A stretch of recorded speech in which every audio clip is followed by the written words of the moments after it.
If you like this podcast or the previous ones, please consider buying me a coffee at buymeacoffee.com/Frankie'sPod. It just goes to help fund the software and the hosting.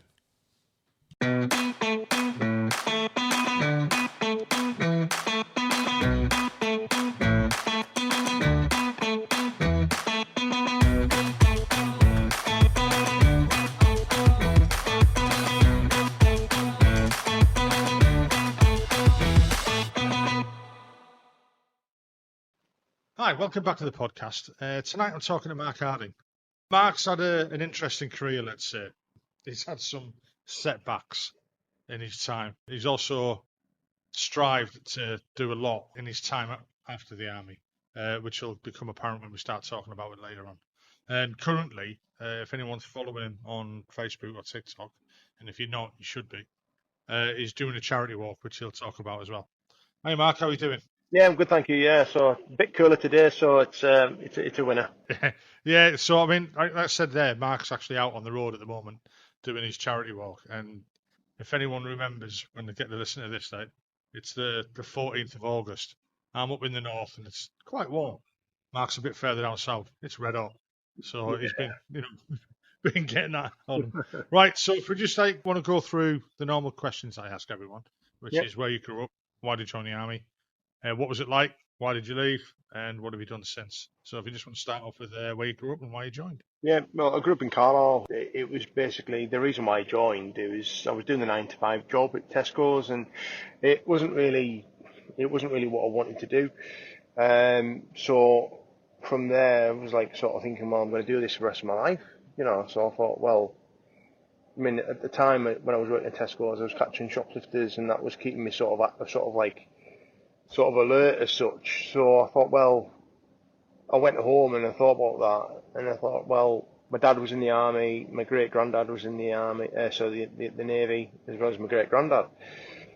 So for me, it was just a natural progression really to go into the forces, and and since then I've never looked back. So I joined at the age of 19.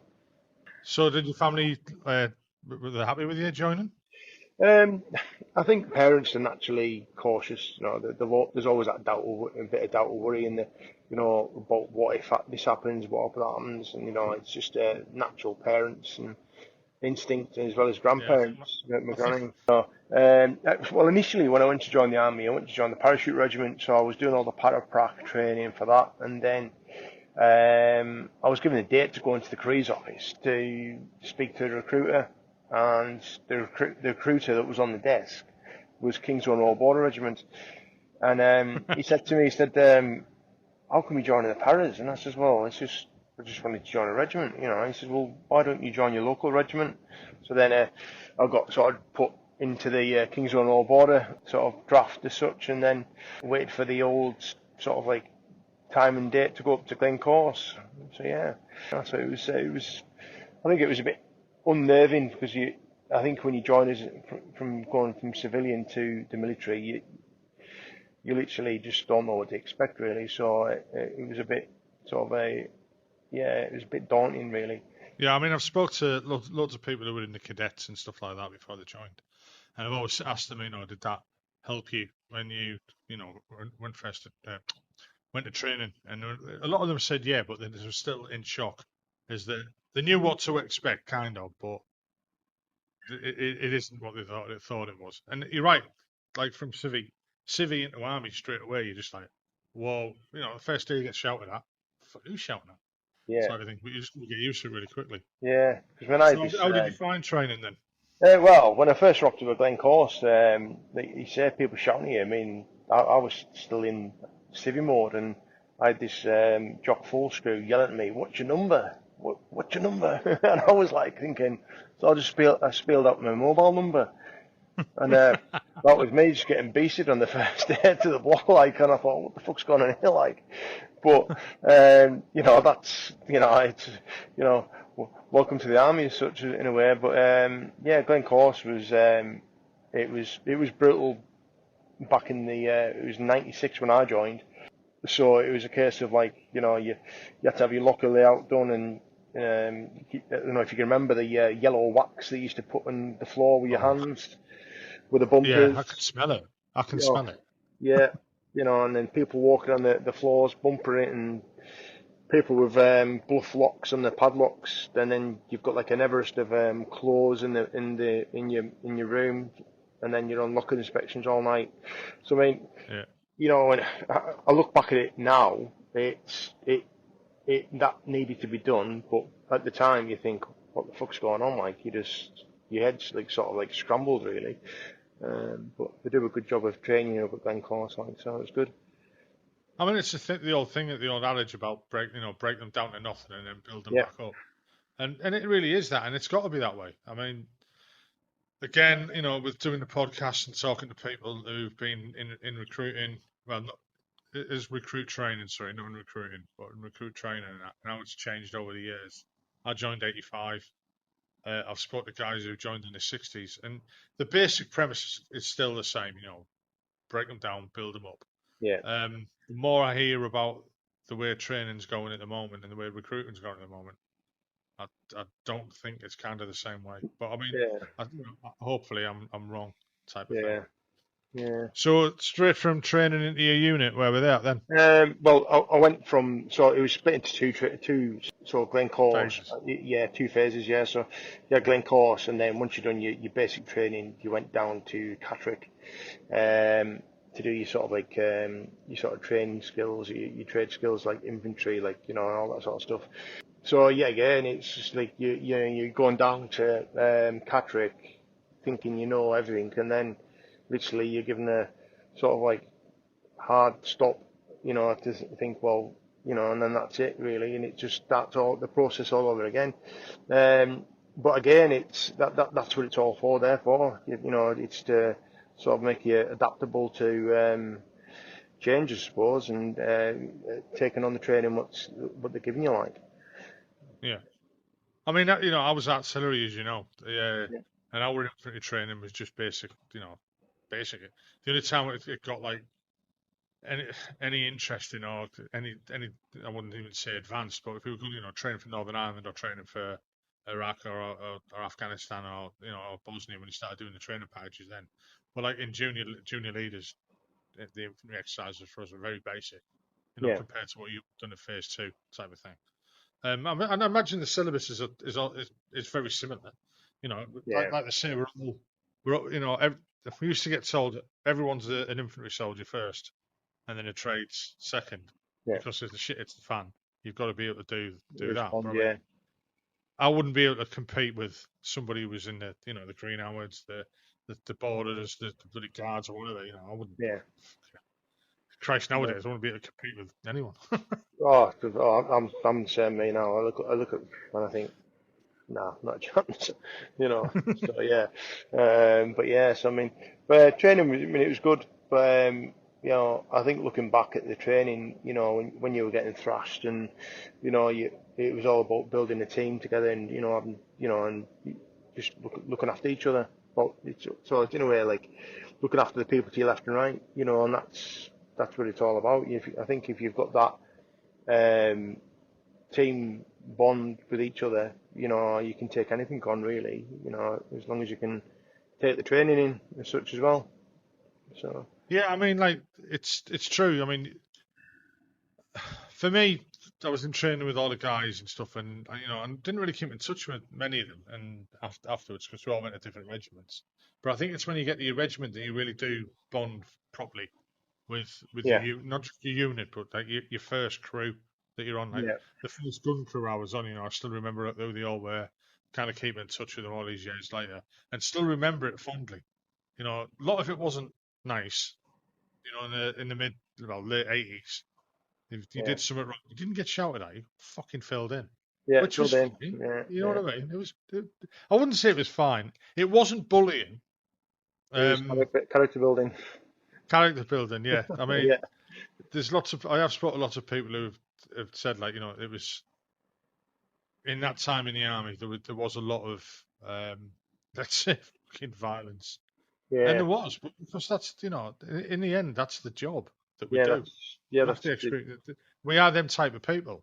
You it's know, it's if, a blunt if, it's a blunt end of like of what we do really, and you've got to be able to deal with what's put in front of you.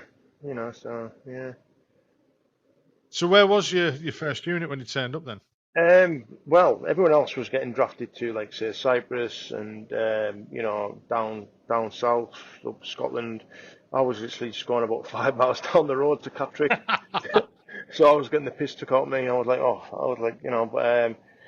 I had a weekend off, so I went home and to get my kit and all that sort of stuff, and then it was a case of, like, even going to the unit, I was like kind of like a mixture of excitement and not knowing what to expect really. But when I got to my unit, they were away over on Medman, so I was put straight onto reparty. So I was just straight onto shit jobs, run and naffy, guard duties.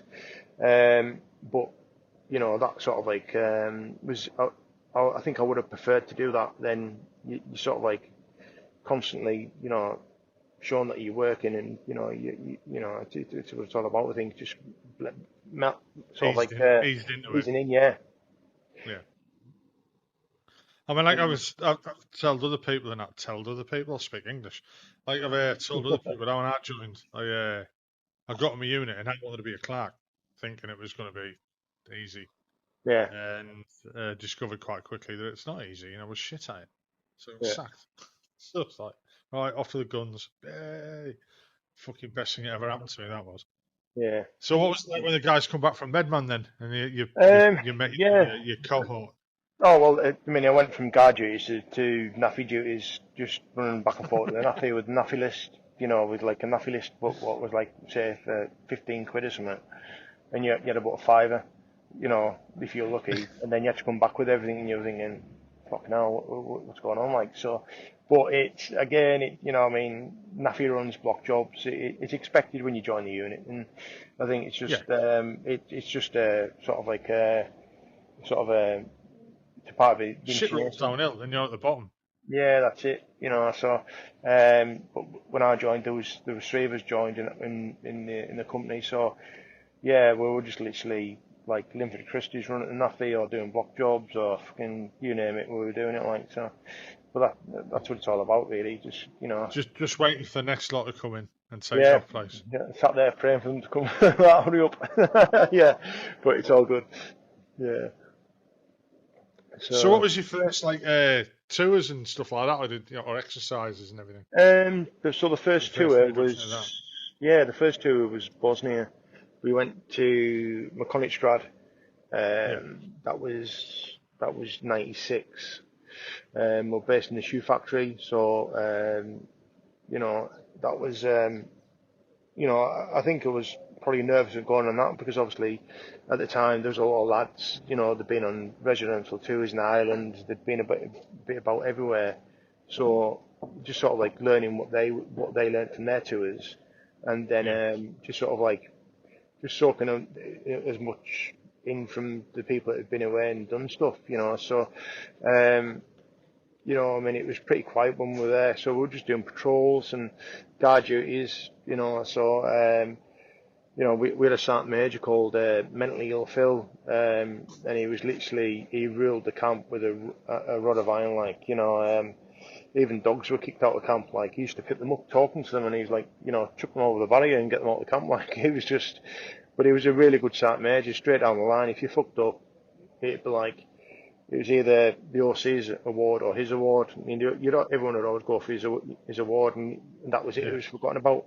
And that was probably the best. He's one of the best sergeant majors I've had. Like, so it was good. It's that. I mean, that old. Do you accept what I'm going to do, or do you want to go on orders? You go, yeah. And once the old, it changed in what the 2000s, where our guy came in and shit like that. It's just ruined everything.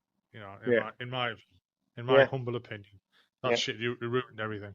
It just did. yeah, No, I mean Bosnia was interesting. I mean, our first went there in '95, and it was to start with. It was really quiet because we were like hid in Gorny Vakuf. We took yeah, guns.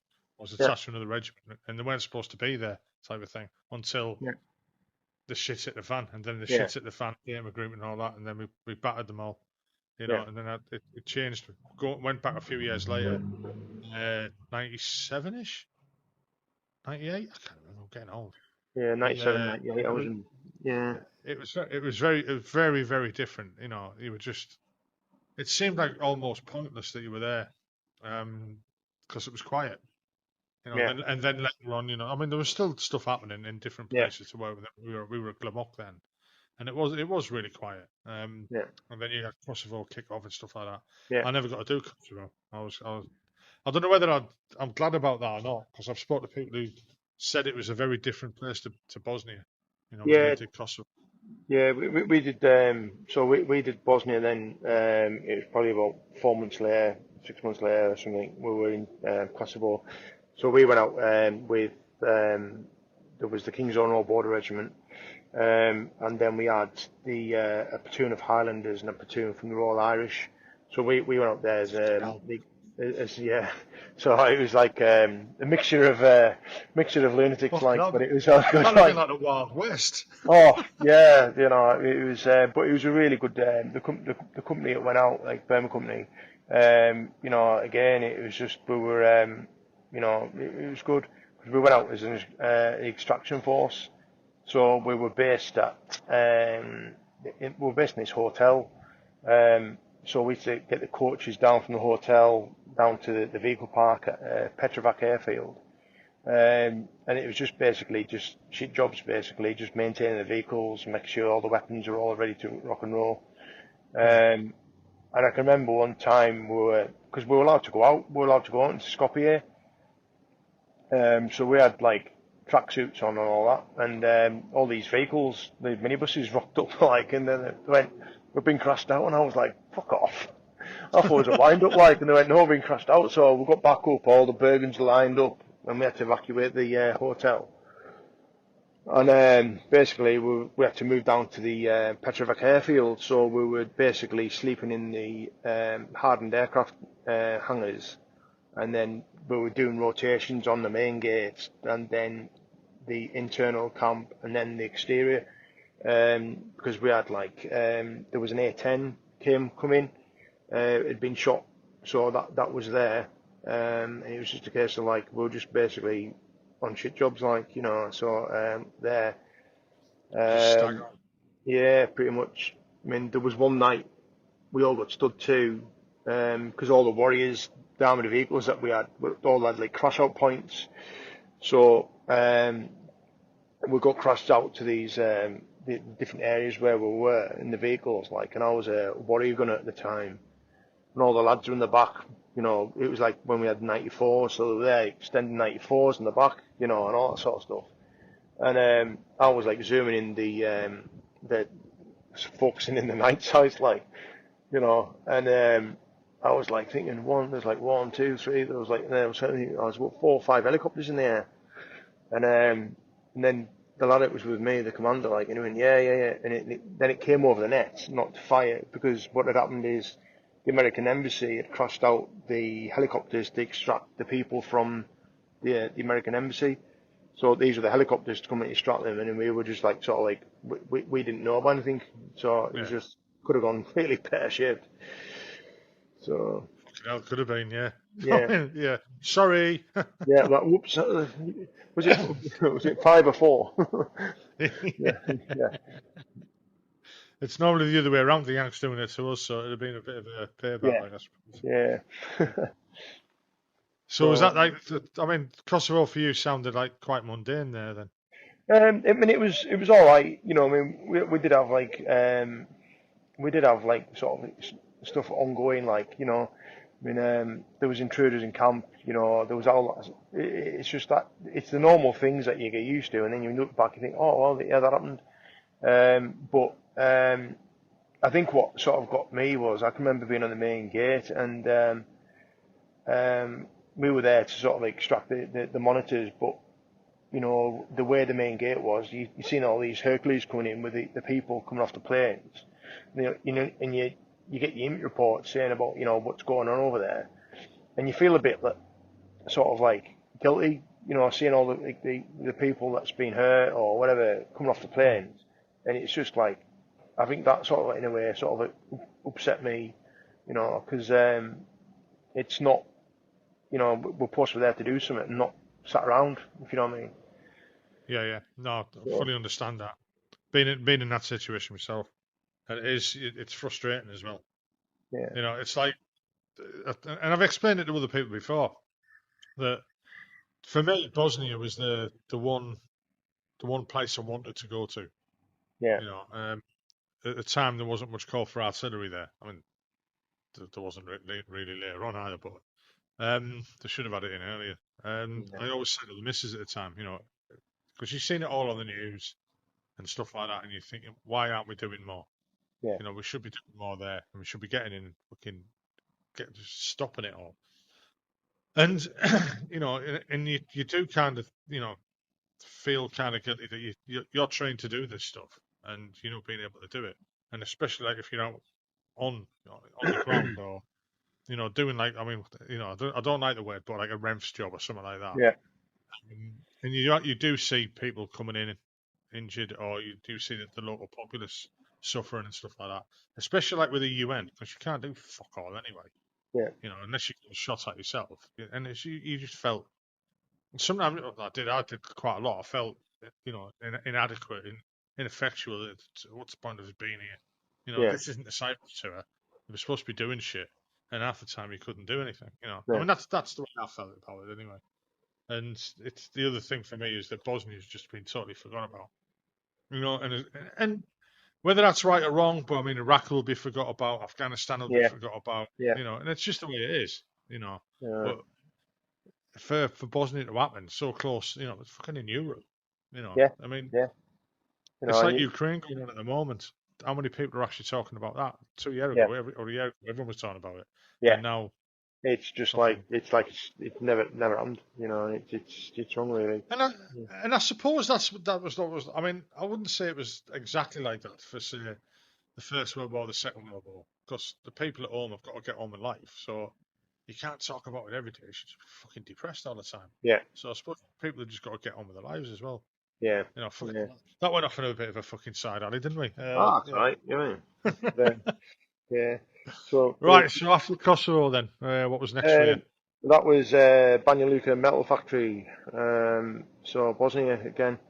So that was just basically, yeah. I mean, it was, it was all right. Like, you know, I mean, it was just again trolls and all that sort of Yeah, stuff, and just normal Gaji, you know, and you just sort of like, um, when I get bored, I tend to sort of like do stuff. So the record platoon at the time, they had their own secure compound, and there was always a bit of like rivalry. They thought they were better and all that sort of stuff. And I knew that they had a combat canoe that it all DPM'd with an aerial on it and all that sort of stuff. And I thought, right, I got up in the middle of the night and I thought, right, and I'd have walked down because it was just as down the road. So I walked down around the compound and all that, and then I managed to get in. So got in like, and then they had like in their compound they had like a fake beach with this canoe on there, and I was sat there and I'm thinking, right, I'm gonna get this out of there, like, and then literally I went over to the gate, and the gate was just like the padlock was on. Do you know when it's open but it's not like closed? yeah, yeah. And I thought, bonus. So I took it off, opened the gate. So all I had to do was with this canoe on my shoulder, just push the gate. And then literally, so I did that. And as I walked out, because it was all Corimex back then, Yeah. I seen that. You know when you're like watching TV and you can see the glare out on the TV. There's someone there playing on the Sega or the Nintendo at the time. You know, the PlayStation at the time, or what it was. Yeah. And I could see someone playing, and then I seen them looking at me, and I thought, "Is he seeing me?" And I thought, right, keep going. So I kept walking out this compound, shut the gate behind me, and inside the metal factory they had these old big massive boilers. So I hid this canoe up the boiler, inside the boiler, and then I went back to bed. And then it was the following morning, our company sergeant major, Max Davison, got everyone parade. And he went, right, the company flag's gone missing. You know, and I was just thinking, what's going on doing with that? And then I thought, the sneaky fuckers, they've got the flag. And then literally what they'd done is they'd done like a bluff, like hostage video. and they've got the interpreter do the voiceover, saying we've got your flag, your company flag. You know, if you don't return our combat canoe, you know, the flag will get burnt and all that sort of stuff. So the Sergeant Major fell everyone out, and then as everyone was walking off, he went, "Brother Harding, I need to have a word with you." And I was like thinking, oh fuck. I went, "Sir," and he went, "Do you know anything about this canoe going missing?" And I went, "No, sir, no." And he went, "Are you sure?" And he went, "Well, just keep hold of it." So, so we had to do like a handover. So it was quite good, like, you know, but it was, you know, that sort of banter you do just to keep things going and keep sort of like, you know, over there, like, so, you know, but that was, I think that's the time when Tony Blair was in power, such as Prime Minister, like, so I mean, we literally got a photograph with him, you know, in his Marks and Spencer's best, like, you know, so, you know, but that was 97, 98, that would have been, yeah.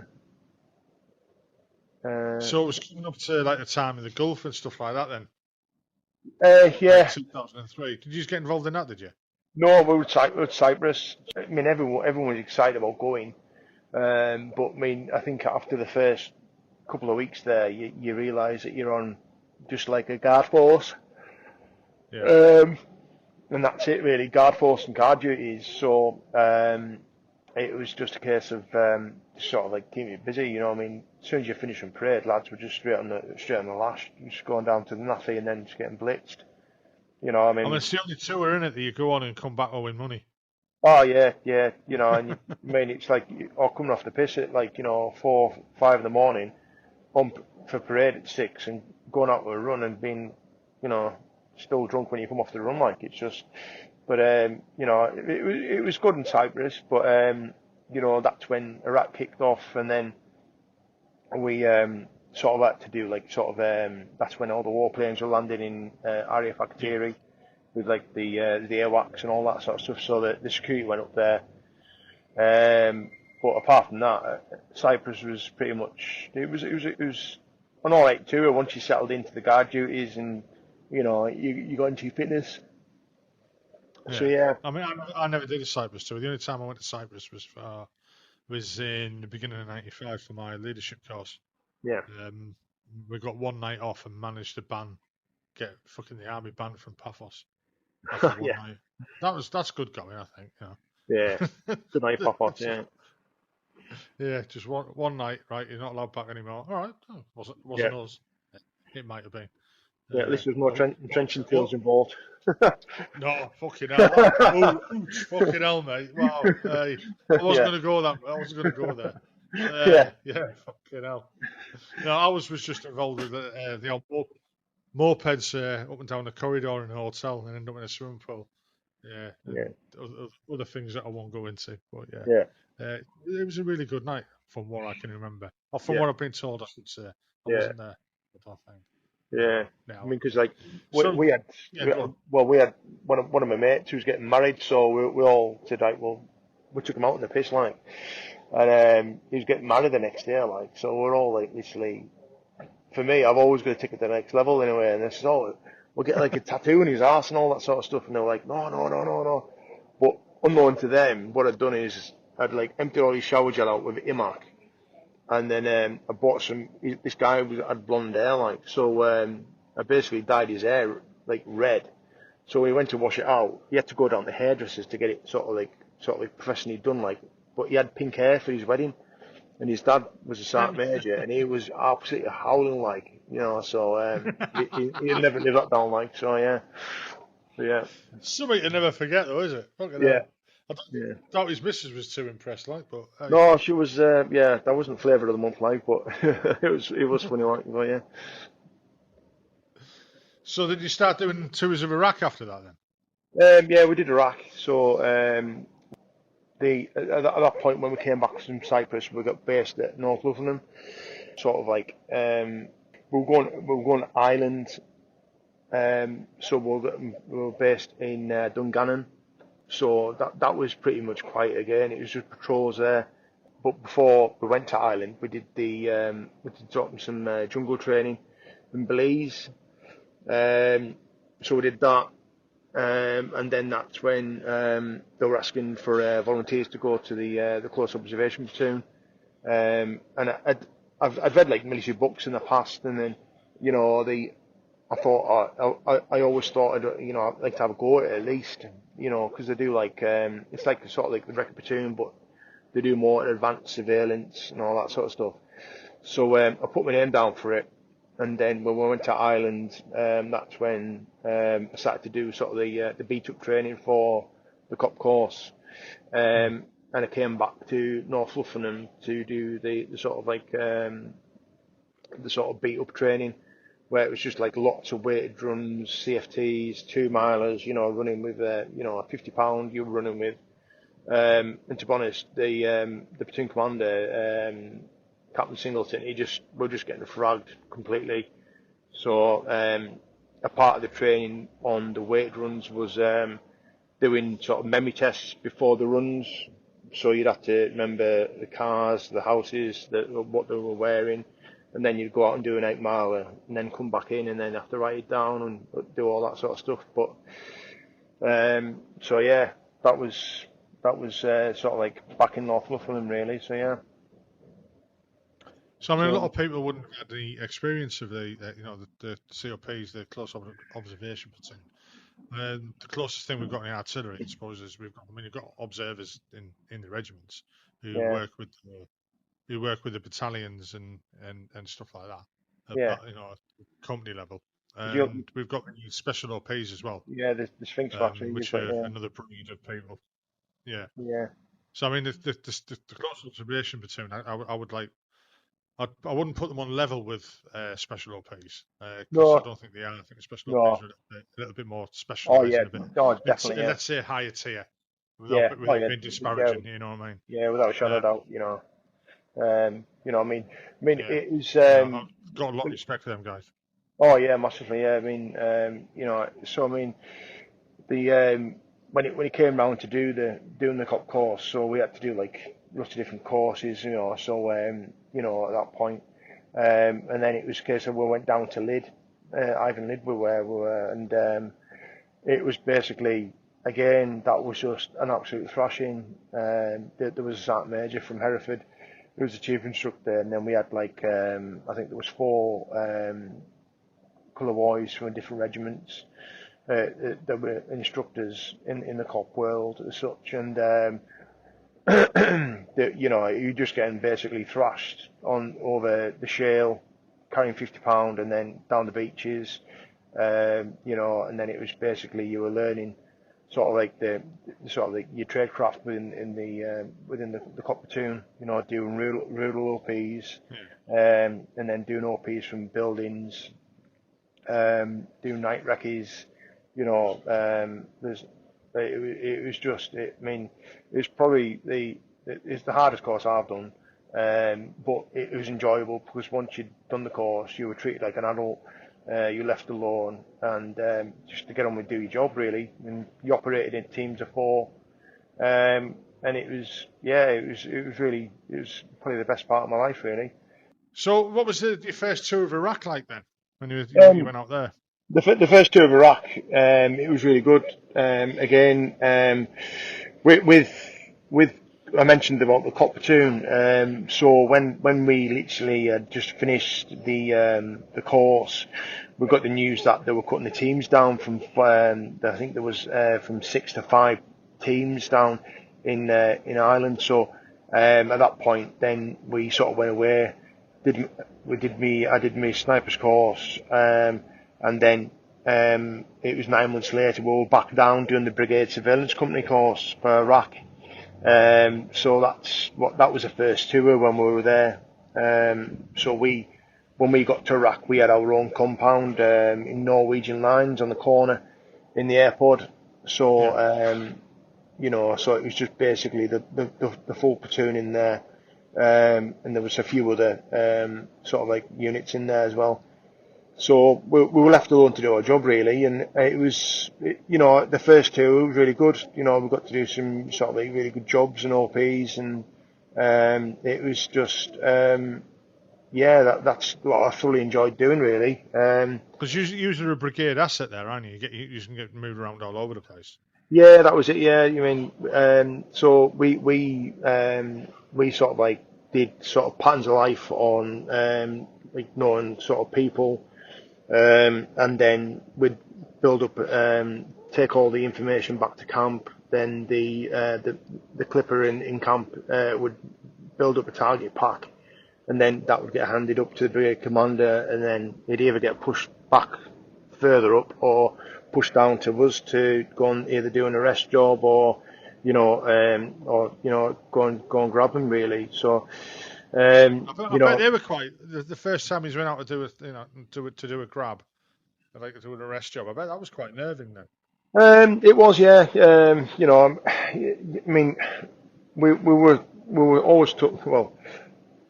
We were told we were given special dispensations. We were told that we had to go down IED alley, which was a no-go area in Iraq.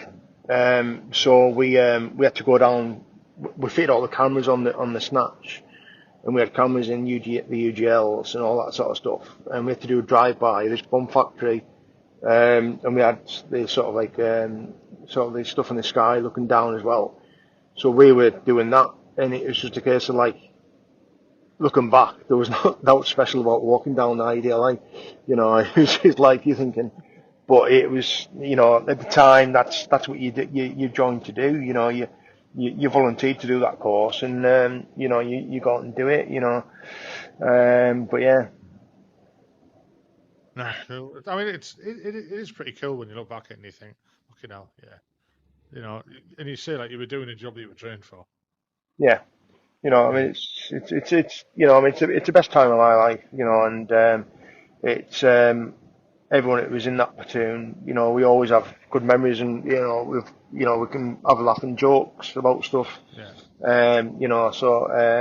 But yeah, I mean, I can remember I think it was we were put out in Route Hexagon. There was pop and drop IEDs getting put on the route.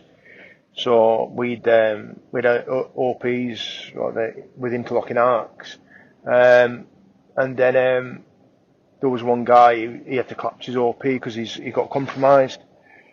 So as soon as your OP is compromised, you take out all your SD cards and all that sort of stuff, and then you FOSS all the equipment. So we were sat in this OP, and then once the rest of we were there for like maybe 3, maybe 4 days. When we collapsed our OP,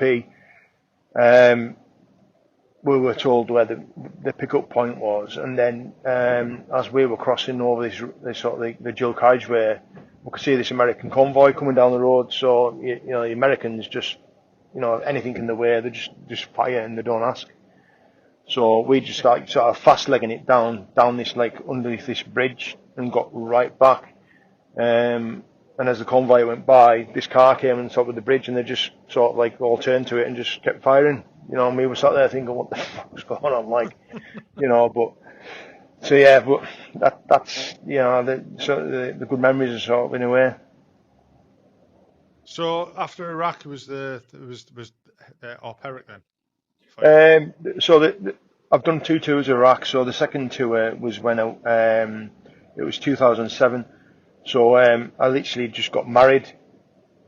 So in 2000, it was 2005, 2006 the first tour, and then I got married to September 2007, and then literally it was about 3-4 days later I was going on my honeymoon, and then as soon as I come off my honeymoon I was straight over to Iraq. But that was just with the Duke of Lancaster's regiment. So again, it was just patrols then, really. I mean, like I say, it was a good bunch of lads. I think at the time,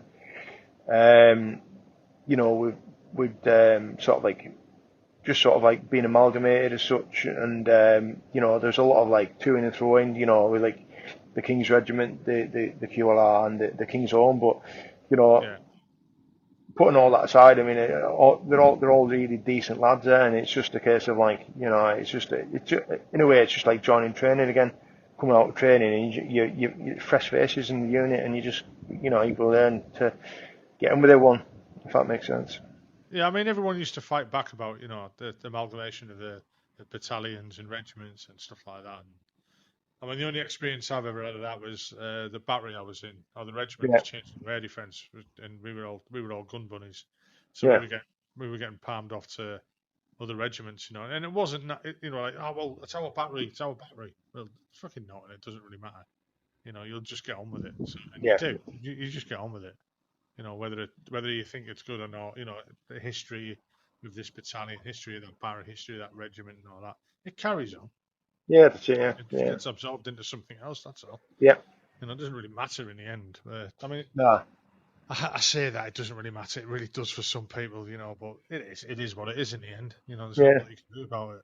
No, as long as you keep talking about, the past regiments and all that sort of stuff, it's never forgotten, and I think that's the most important thing, really, not to never forget, you know, what you've done, or what regiment you were a part of, or what operation you're on. It's, I mean, look back at like, the First World War, the Second World War, Operation Market Garden.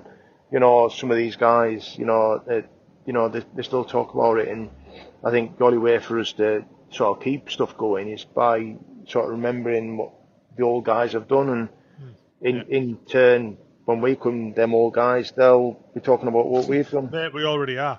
Oh no, yeah, oh, yeah. I was there about fucking 10 years ago.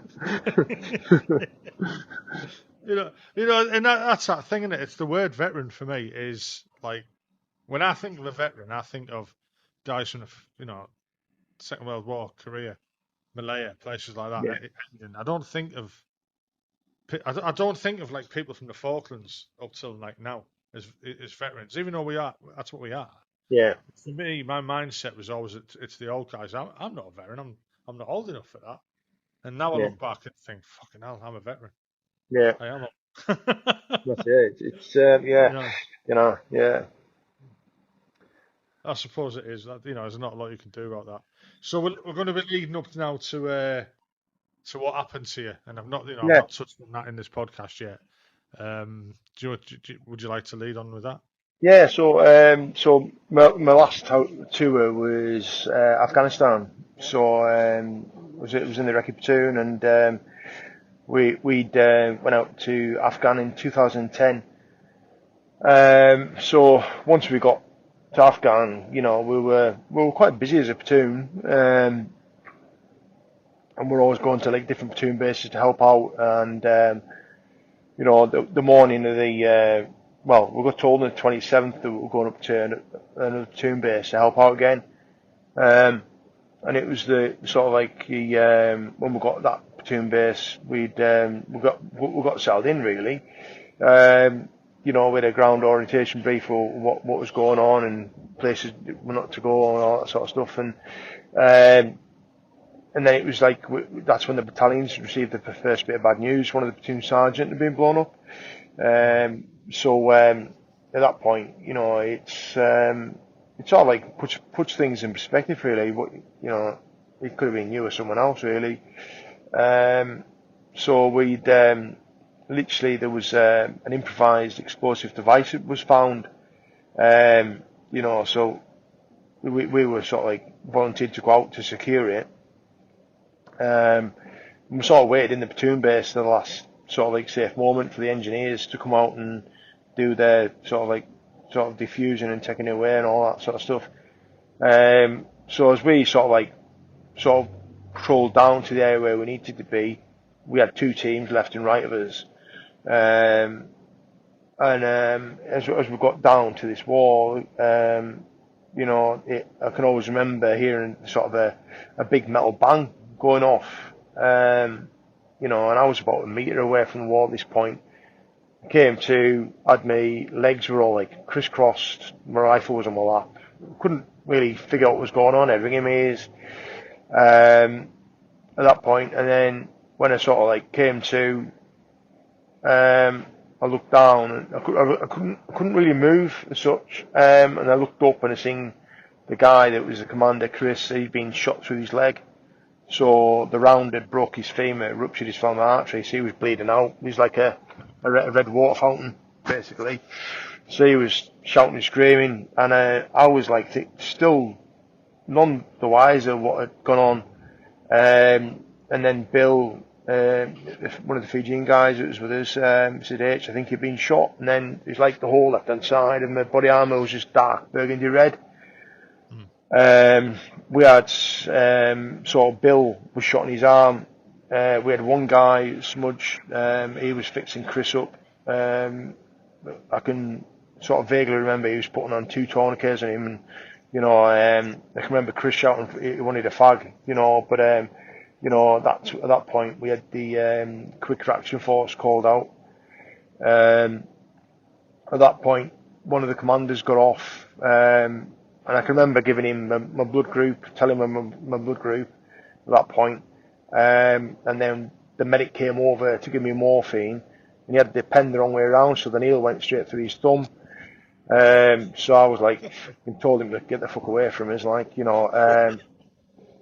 And then, yeah, I was put into the vehicle, and then reversed back into platoon base. So at that point, I can remember getting pulled off the Mastiff, and then I can remember hearing the Mert coming.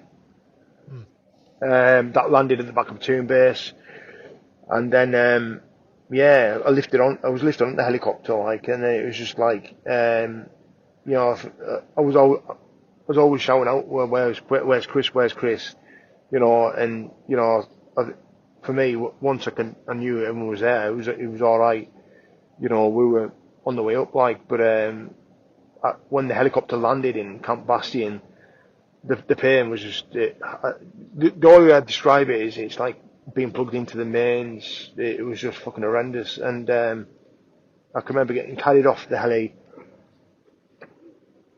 and then I was put into a trolley, and then the only thing I can remember from the sort of the Camp Bastion and such, there was just like shadows of heads, and I just had these bright lights above my eyes.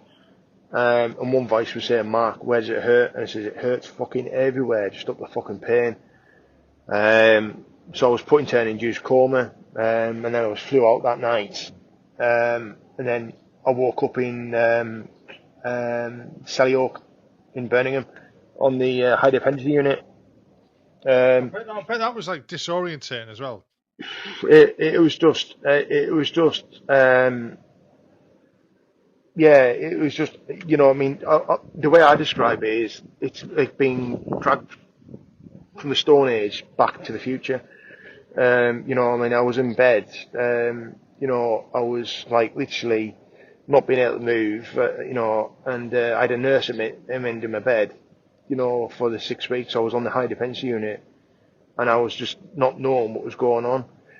And, you know, I can remember shouting out for this nurse, and I was going to get this fucking helmet and body armour off me, because I could physically feel my body armour on me and my helmet on me. Yeah, I was getting sort of like put back into a sort of like knocked out or whatever what drugs they were giving me at the time. Yeah. You know, and then you know, that was once I was more stable, I was put into the unit, and from there I was airlifted from there to the James Cook Jubilee Spinal Unit up in Middlesbrough. Yeah. So you know, like the extraction from Afghan, I had like soldiers, but this time it was replaced by nurses. So I was like wheeled into me sort of my room as such, and I was the first soldier from Afghan in the hospital. So it was a big sort of learning curve for them, because when the bins were getting dropped down, it was giving that metal bang again. So they're having to put like toilet roll paper around all the bins and all that sort of stuff on the ward, like. So you know, but you know, at that point the consultants came in, and they like, you know, looked at the X-rays or whatever they'd taken at the hospital in Afghan. Camp Bastion. And it was a case of like they give me the diagnosis that I'd never walk again due to my injuries because the 7.62 round had shot my C5, C6 and took them and dropped my spinal cord. So I was like paralysed from neck down, so I've always said it would have been easier for someone to come in and just finish the job off really. And at that point I was married. I told my wife to go away and make a new life for herself because I don't want to be a hindrance. And then it was like what seemed like days or weeks, a week or whatever. My wife at the time came in with the families officer, and that's when they told me, he says, KORBR, Taggy, the families officer and you, and that's when he told me that they'd been killed, and it's just, I just really just want to be alive at that then, and I just, I just wanted your lowest point, yeah, I just wanted to be on my own, and it was that point, there was like cards getting put on the wall from people and family and friends and all that, and it was like, I think the turning point for me was just being on my own, and then, and I thought, right, I need to get back on my feet, for my two mates and, myself and my family, and my wife, and at that point, I thought, right, when the nurse came in the morning, says, right, I want to go to physio. And then, that's where I just came sort of really relentless in me, sort of like, rehabilitation really. I was having to get like hoisted out my bed, I was getting like, the nurses were coming in every, I think it was every 3 or maybe 4 hours because I couldn't move to sort of like turn me over or move my body so I wouldn't be getting bed sores. The time at Middlesbrough, it was hard and it was, but that I would say that's what was the sort of like the turning stone for me there really, that I wanted to sort of like get myself back on my feet for my mates, and I think in a way that's where I like the way I am now is I'm so I want to sort of live my life as much as I can for them as well as and that's why I'm the way I am now, and so we've gone through the physio. I'd got the sort of like the call to go down to Headley Court as such, and it was, I think that was a good thing because I've been in a civvy hospital for that long. I needed I was going to ask that. Did that help go back into like a military environment? Yeah, big time. Yeah, because you've got that brotherhood. No matter what regiment you're in, and as well, I think what helped is the dark sense of humour as well in sort of the rehab, and that gave you sort of the kick up the arse what you needed, if you're feeling down or whatever. So it was, but Headley Court was, I'm gonna lie, it was hard itself. You start your day at 8 o'clock in the morning. You've got your registration, you've got to take your tablets, and then you've got like, you've got 6 hours of PT, you've got your physio, you've got your hydrotherapy, and you get your hydro hangover from like literally being in the hydro pool. And then, you've got your OT, so you're finishing day at 5 o'clock. And, this is like guys that's either been like myself, the spinal cord injuries, which is, there was only 6 of us at Headley Court, at the time. And you've got lads that, triple amputees, lads that's been shot through the head, and, you're having to deal with all this sort of stuff really, but, being around like-minded individuals, it sort of pulls you closer together and gets you through things. Yeah. So, no, I've spoken to other guys who've been to Headley Court and said it was like you said there, I mean, the turning point for you was up in Captain Cook's hospital. Yeah, Robin Cook, what the hell? Captain Cook's hospital. It was like you're determined now to do that for for your pals. yeah, That spoke to people who were at Headley Court, and it's there that they've, like you said, the brotherhood. Other people have, like, I wouldn't say dragged them up off the bootstraps, but have helped push them along. And yeah, it's that banter as well. It's that like, fucking get on with it type of thing. yeah, Sympathy is between shit and syphilis in the dictionary type of thing. So you're not getting yeah, sympathy off your mates, yeah. and it kind of eggs you on type of thing. So how long was it between being actually shot and you being able to walk? You being able to stand Um, unaided? so I was shot on the 20th of May 2010 at 4:45, and I left Headley Court in December. At the end of it would have been the end of December 2013. So it was a long sort of like road of recovery, but it's that old saying, good things don't come easy. You've got to No. you've got to put the work in to get your results, and I think everyone at Headley Court, it's gone on to do, either if it's fundraising or Paralympics or whatever they're doing, it's just down to sort of like the sort of like the bond of the brotherhood and the sisterhood down there, but Yeah. also the staff down there were absolutely phenomenal. So I can't thank them enough, really. I mean, yeah. I mean, in the end, it's down to you, but it's them that are going to help you. Yeah, It's them that push you along. It's them that get you up in the morning. It's them that look after you and make sure you're okay. But in the end, yeah, it's you said it's your heart, it's your soul, yeah, it's your mind that makes you crack on and do what you've accomplished since then is like it's outstanding, which we'll now talk about, which we'll go on yeah. to now, and then lead on to what you're actually doing at the moment. Um, so what started getting you into doing the charity walks and the stuff like that, and at some point I'd like us to talk about Purple Warriors as well. Yeah, yeah. So, what got me sort of into doing these walks really was so the Army Benevolent Funds they converted my house.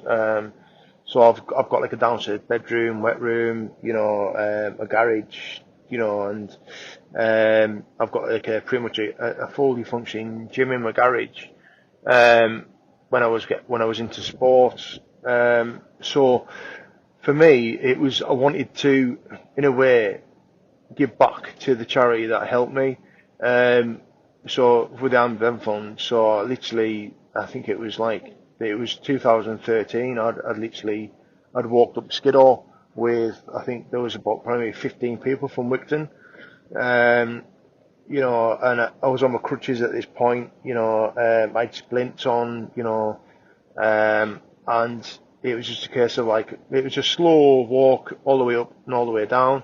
Um, but for me, it's like I always, once I've done something and I know how to do it, I'm done. I know how to do it. So, I mean, when I got to the top of Skiddaw, I took out a sandwich for me and my dog. I brew up I had a slip of my coffee out my flask, and then packed everything away, and everyone else was just sat down having a gingang girly having the sandwiches. I think they were like, could have sat down there for however long, like, and I just carried on walking down by myself, and then they all started packed up, and then came came running after us, like, I mean, they didn't have to run far, like, because my walking is like that slow anyway, so it was like, but the cold was anyway, but and from then it was just basically, I've done a lot of like, I've done skydives for the Army Blimp Fund and abseiling. Um, so yeah, and then it was a case of like when I left Headley Court, I knew that I needed a hobby to kind of, in a way, to keep me busy and keep me active, so I wouldn't like go sort of stagnant at home. So I went to these trials down at Guildford, and the shooting got back to me, the powerlifting got back to me, and then it was a case of like, I did the kayaking just by chance because there was a lad there I wanted to try it, and I said, well, I'll try it with you then, so you have a try.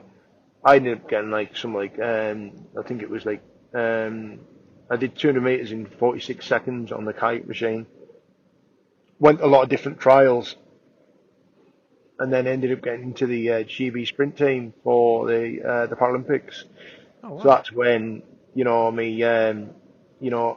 that sort of happened at the very end of Headley Court. So because my recovery had got that good, the consultant said, right, do your rehabilitation in the morning, and then you can do your training on the Thames with the coach.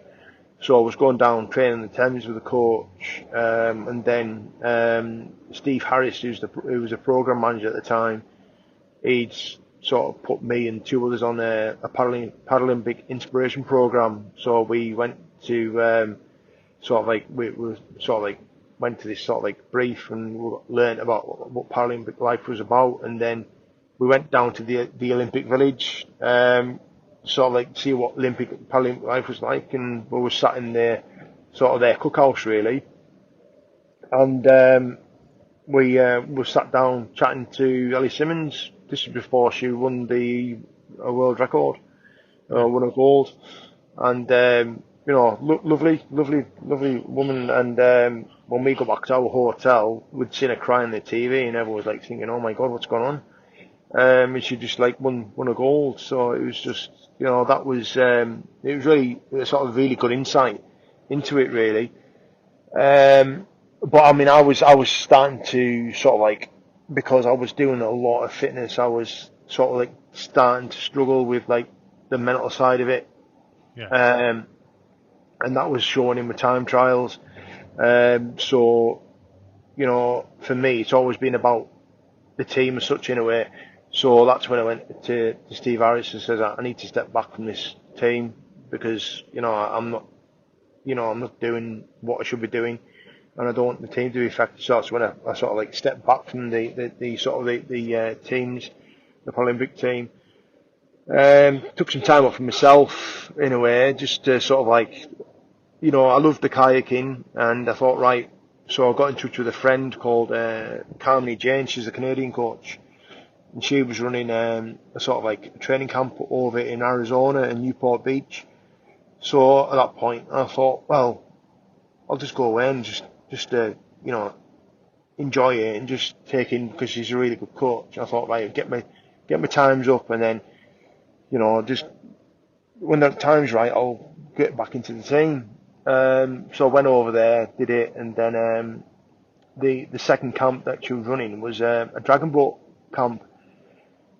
Never really heard about dragon boating at this point, and I was sat in this boat and I was watching all these people get in the boat, and I thought, there was like, there would have been about 12 people in the boat, and I was just like thinking, So you've got a person at the front on the drum. So every time the person beats the drum, that's when your paddles go in. Yeah. And you've got someone at the back on the helm steering the boat. And so we started off, and then the boat sort of weaved off into the lake, and then the boat just took off, and I thought, this is alright, this like. So there was a lot of like Canadians there, and then there's a few people from the British team.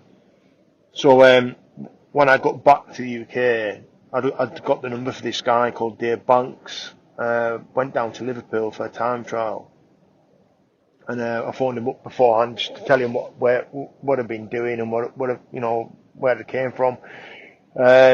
So I did the time trial, and then literally didn't really expect anything from it really. And then straight after the time trial, he says, right, well, what are you doing in 9 weeks? And I went, well, I don't know. He says, well, you're going to China. You're going to World Crew Championships. So that's where we came like 10th out of 15 teams, and then, I've been to like Rome twice, been to Prague a few times, and then Hong Kong. So it was in China when I came. China would have been 2014-ish, I think. So they were looking. I was chatting to some guy I'd never met before, and he was on about setting up a disabled dragon boat club in the UK. So this guy's called Nigel Beresford. He was in the artillery. He's a really good bloke. And then, we were having loads of Zoom calls, like, there was like 4 or 5 others, and we were getting this sort of club all organised, and then I was set out. Well, I had to go down to go over to Teesside to speak about what I'd been doing, because at that point I was the only disabled person paddling in an able-bodied crew. So I spoke at Teesside to quite a few veterans there, and then went down to Raisbury, and then down to Exeter. And then from that talk, then the sort of Purple Warriors was formed to sort of get disabled people back into sport, which was awesome, really, because I've met some awesome people through that. One of your friends, Brian Morgan, who's a really top bloke. Respect him so much. And I think when where did we go? We went to Hong Kong.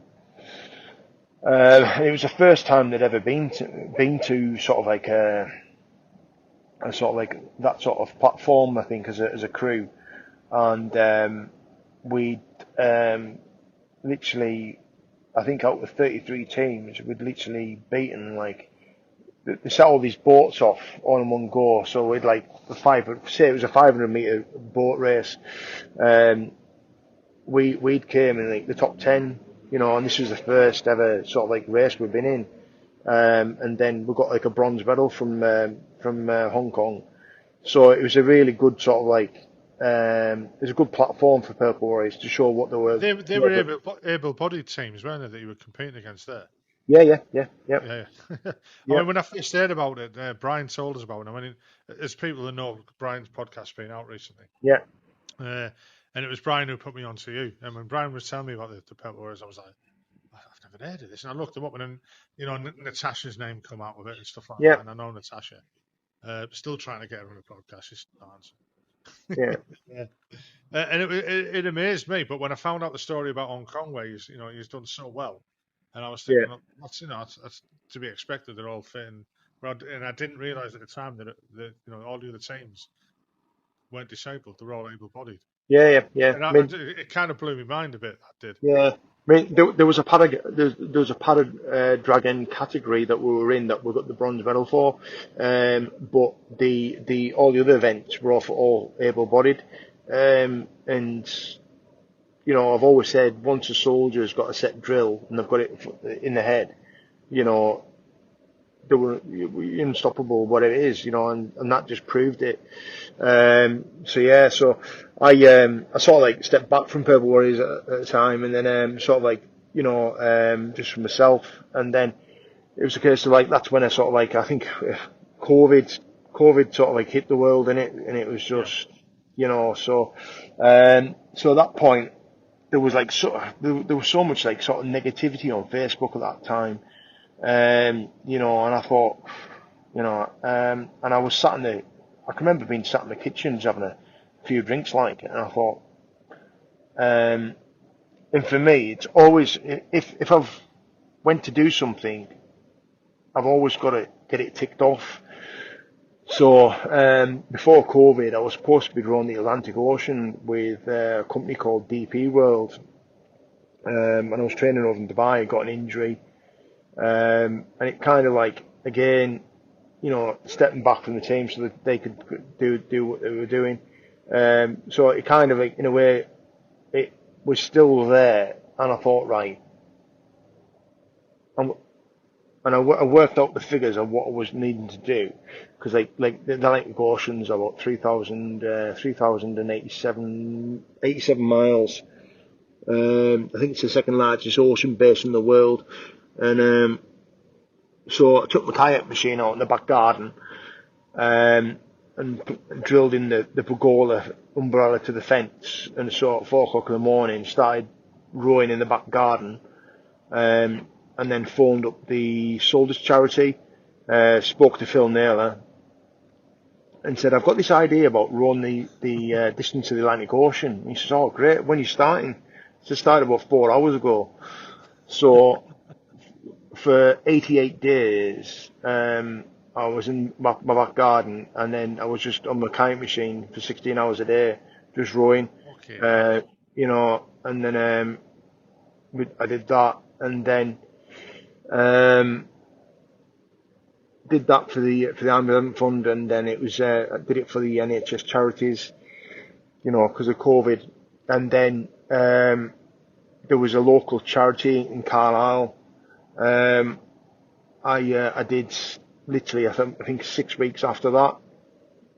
I rode from Carlisle to Calais, so I did that. I think that's about 400 miles on the road machine. Did that for the youth zone in Carlisle for disadvantaged children. And then there was a guy called Steve Downs. He was doing this thing called the enduro row. So basically you're rowing for like 6 hours or 4 hours. So I literally went to do this in the kayak machine, and it broke because of what it had been doing. Like so, I'm not surprised. yeah. So in the garage, I've got I don't know if you've heard of it, the ski erg. So you pull it down like that. Yeah. I've got one of them in the garage. So I've decided, oh well, I'll just do it on that. So I literally just did like 4 hours on the ski erg, and you know, it was just a case that I found it quite funny because like there was like GB athletes like taking breaks and all that, and I was just looking at them thinking, yeah, you're weak, you know, and I was just like, you know, cracking on like. So I mean that raised, you know, quite considerable bit of money for spinal cord research. And then it was when COVID was coming to the end. There was like a couple of mates decided, well, you fancy doing the coast to coast, but we'll do it back to front. We'll start from Robin Hood's Bay, walking to St. Bees. So we did that, and then we had a vehicle, so we were just out been travelling light, so I just had like waterproof and my camo bag. So we did that in 6 days, 9 hours. So that was pretty epic. But again, that was for the air ambulance, you know, in mind. We did that. You know, some of the other walks I've done when the Queen passed away. I decided, just as a final tribute, I walked from Carlisle to London. You know, so it was, I've wrote letters to the palace just to sort of like tell them what I was doing, and they actually replied, you know, so that was pretty awesome. And then last year was pretty epic, really. Well, I did a walk for Scotties Little Soldiers. Yeah. So when the King got coronated, it was a week after the King got coronated. I walked I set off from John O'Groats, and then started working my way down the country. Working my way down the country to Land's End. So I completed the Highlands in about 4 weeks.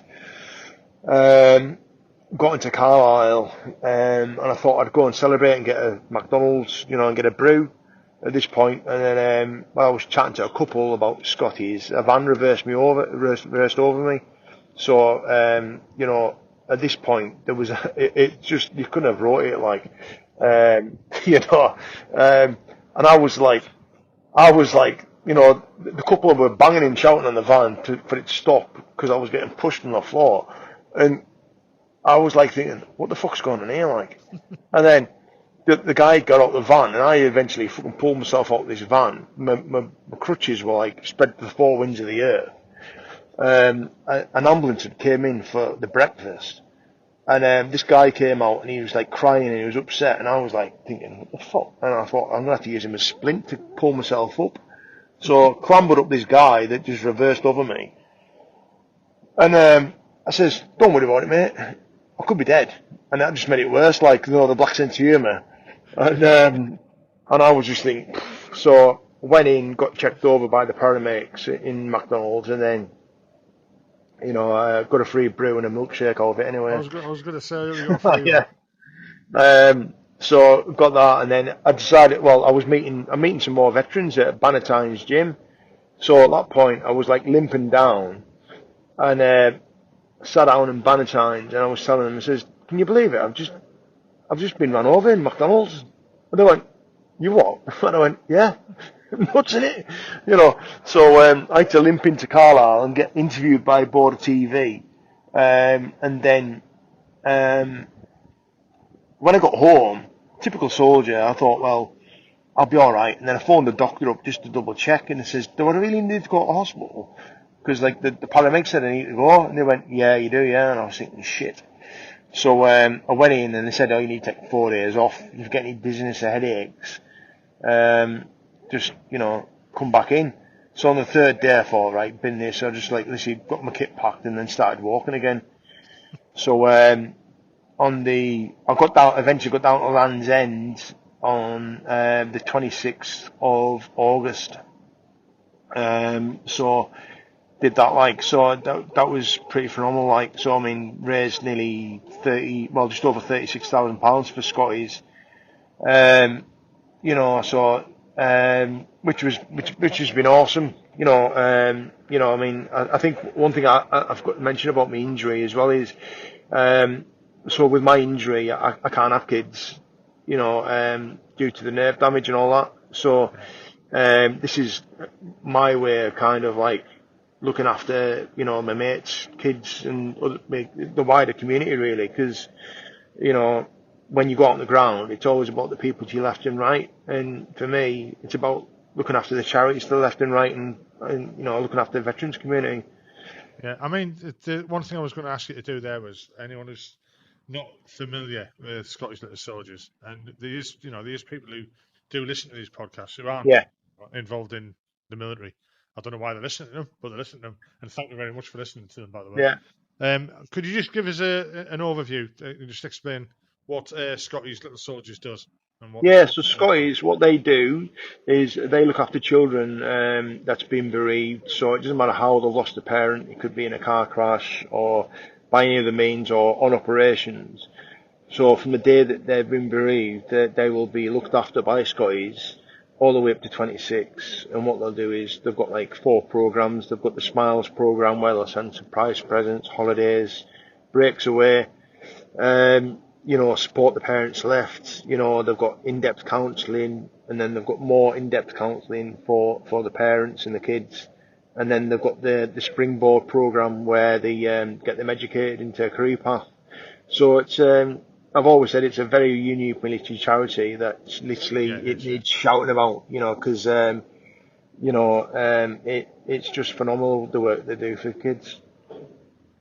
Yeah, it is. I mean, obviously I'd heard of them before, and I've seen them, like on the TV and stuff like that. And I've got kids myself, and thank God nothing ever happened to me. Yeah, But it's always in the back of your mind that when you do go out on tour and stuff like that, that is someone going to be there? Not just looking after your children, but looking after your partner as well. 'Cause, it's quite yeah, that's it. difficult. Yeah, But that's it. it's and where my last tour was like the kids went to a civic school. So when before, I'll rephrase that. So my last posting, I came from Germany back to the Yeah, UK, where my kids were in Germany. They were in a service school, so everyone's parents are in the army, so they're yeah, in a little bubble there. And then when we come back to the UK, they went into a normal school. Um, Most of the kids from our camp went to school in Ponteland. Unfortunately, there was no spaces for that. So my 2 kids went over to one in Prudhoe, which is the other side of the Tyne River. yeah, And they were the only kids. I think there was another couple that were there. And they were all of a sudden out of that environment. So none of the other kids would appreciate, like, when we went away, what it meant to them. I mean, you did try and yeah, keep it normal for the kids, yeah, the wife at the time ran the family when we were away and stuff like that. But it's charities like Scotty's that if anything had happened to me, they they're there for them, And yeah, massively. Yeah, yeah. there's not much other help out there for that situation because No, civilian families and establishments and stuff like that don't appreciate it. They're not yeah, from as we would say, they're not from our family. They're not from the brotherhood, for yeah, want of a better word.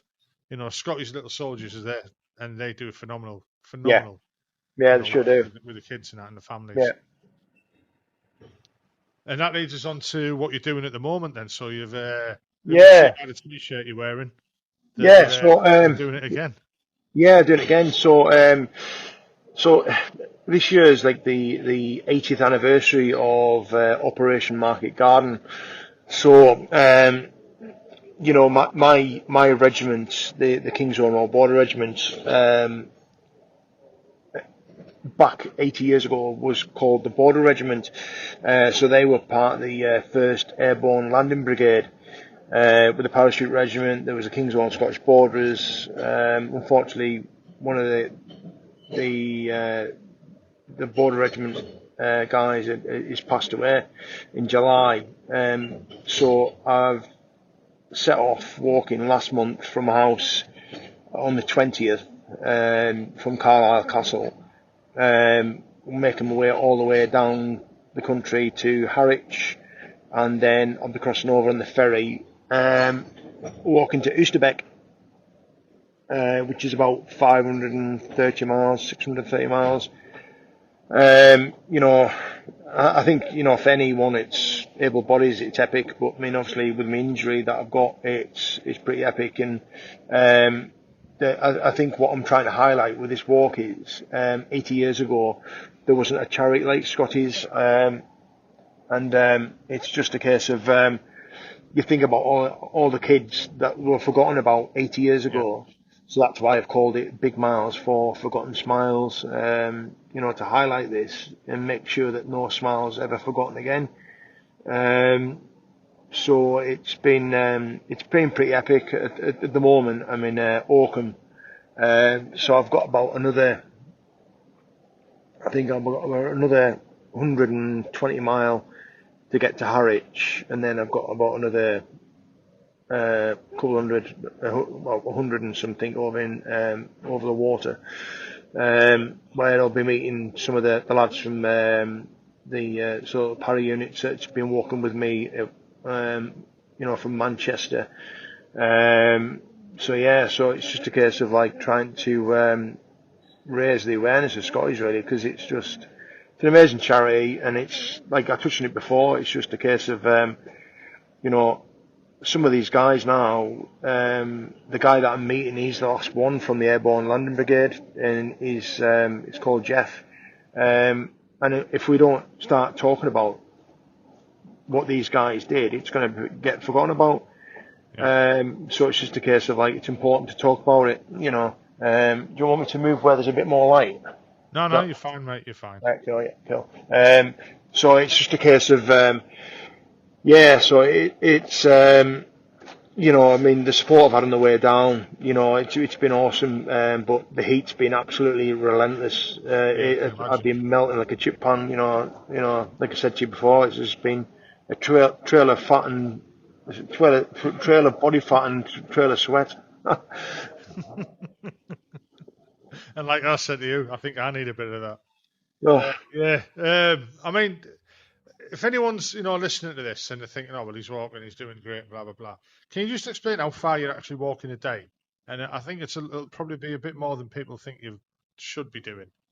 Yeah, so I mean, it's dependent where my accommodation is. So, you know, I mean, there's some days I'm having to walk like 14 miles, maybe 15 miles, and I'm carrying like about, you know, my kit is probably about a stone and a half worth of kit. But with my injury, I've only got 8% power in one leg, 10% in the other. This is what I'm getting at for people who are listening. Yeah, and walking on crutches. So it's, you know, I mean, and it's, you know, I think as well is I think the reason why I do all this sort of stuff is to sort of like show the mindset that anything's possible. You know, I mean, my gran always said to me, a positive mind and you can achieve anything. Yeah. And I mean, last year, you know, there were so many people said that I wouldn't be able to walk John O'Groats Land's End. I'm in the process now of applying to the Guinness Book of Records to be the first disabled person in the world to do the whole route. So yeah, so it just shows anything's possible. It doesn't matter how slow you are or how fast you are. as long as you get the job done, it's just about getting there and just staying positive. I mean, if it's your dedication that does it in the end, really. Yeah, This is the second time I've spoken to you and met you, and I follow you on, TikTok. I follow you on Facebook. I try to share as much as you're thank putting you. up there. If I see it, I share it. Type of thing. Gets me views. Yeah, that's a bit. But I'm immensely proud of where you've got to. And I mean, we hardly know each other, and I shouldn't really be saying I'm proud of you, but I fucking am. And Thank you. I couldn't do it. I'd be a ball of jelly just rolling around in self pity. No, For you mate, to get no. where Look, for you to don't get put, where you are now, it's unreal. well, I think, I mean, it's, I think, you never know what you're capable of doing until things happen to you. So, I mean, and it's just a case of like, I think everyone in the military that I've met, it's that injury have flipped the negative into a massive positive. So I think everyone in the military is capable of doing so much more and being so much more. They just need to, like, I've had that spark. Some people need to have a spark a different way, and Yeah, I that's what suppose, it's all yeah. about. Yeah. Right. Well, I'd like to wish you luck on the rest of your walk. Thank you. I'll hopefully, if you provide us as well, I'll put links in for anyone who wants to drop you some money down or Oh, whatever. thank you so much. Thank you. Yeah, no, that's not a problem. We'll get that. We'll get that on the links. Like I said to you earlier, this one will be going out week after next. Yeah. It depends if I can get it edited quick enough. It might go out this week. Cool, mate. Yeah. Thank Because I you. haven't planned on that yet. So I've got a Yeah. couple of days. What day is it today? Wednesday? Wednesday, yeah. Yeah, shit, I've got tomorrow. Right, I can't promise it, but I'll do my best to Spot, get mate. tomorrow. So anyone who's listening, if this does come out tomorrow, please look up the links, look up Mark, donate. Yeah, thank you. It doesn't matter how much it is, pennies. Every It doesn't every matter. penny and every pound counts. It's just because it all goes towards the wider military community, the army, the RAF, and the navy. We're all a big family, and we all need to look after each other. Like I say, it's all about the people to your left and right. Yeah. Right, I'll stop the recording there now, Mark. Again, thanks for coming on No, and Jay. telling us your story. And it's such an inspiration. I might even start doing some fizz myself. Right, I'll stop the record now, mate. What a mate, Swan. Cheers.